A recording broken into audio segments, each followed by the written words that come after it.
আপনার ফেভারিট সেলিব্রিটির সব latest update পেতে সাবস্ক্রাইব করুন আমাদের চ্যানেলে আর বেল আইকনে ক্লিক করতে ভুলবেন না। টলিউডের অন্যতম নামকরা ও গুণী অভিনেত্রী রচনা ব্যানার্জি।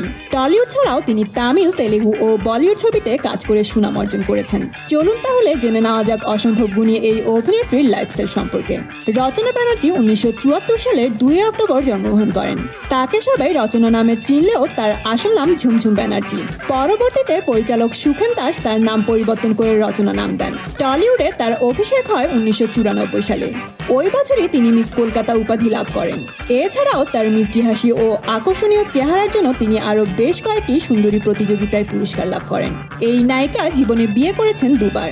2004 সালে ভালোবেসে তিনি বিয়ে করেন অভিনেতা সিদ্ধার্থ মহাপাত্রকে। পরে তাদের বিচ্ছেদ হলে তিনি বিয়ে করেন প্রবাল বাসুকে। তাদের ঘরে প্রণীল বসু নামে এক ছেলে সন্তানও রয়েছে। অভিনয় ও মডেলিং ছাড়াও জনপ্রিয় টিভি অনুষ্ঠান দিদি নাম্বার 1 এর সঞ্চালক হিসেবে সর্বজনীন জনপ্রিয়তা পেয়েছেন তিনি। এই অনুষ্ঠানের মাধ্যমে সাধারণ মানুষের বেশ কাছাকাছি পৌঁছে গিয়েছেন তিনি। ঘুরে বেড়াতে ভীষণ পছন্দ করেন এই মিষ্টি হাসির অভিনেত্রী। তাই সময় পেলেই ছেলে প্রণীল বসুকে নিয়ে বিভিন্ন জায়গায় ঘুরতে চলে যান তিনি। খাওয়া দাওয়া করতে ভীষণ ভালোবাসেন তিনি। তার পছন্দের খাবার হলো চিকেন।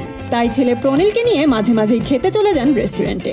অন্য সব অভিনেত্রীদের মতো রচনাও শপিং করতে ভালোবাসেন। সুযোগ পেলেই চলে যান বিভিন্ন শপিং মলে। রচনা ব্যানার্জি কাজে যতটা গুছানো, ব্যক্তিগত জীবনেও তাই। পরিপাটি থাকতে পছন্দ করেন। নিজের সব কাজ নিজেই গুছিয়ে রাখেন তিনি। তো বন্ধুরা, কেমন লাগলো প্রিয় অভিনেত্রীর লাইফস্টাইল সম্পর্কে জেনে? কমেন্ট করে জানিয়ে দিন।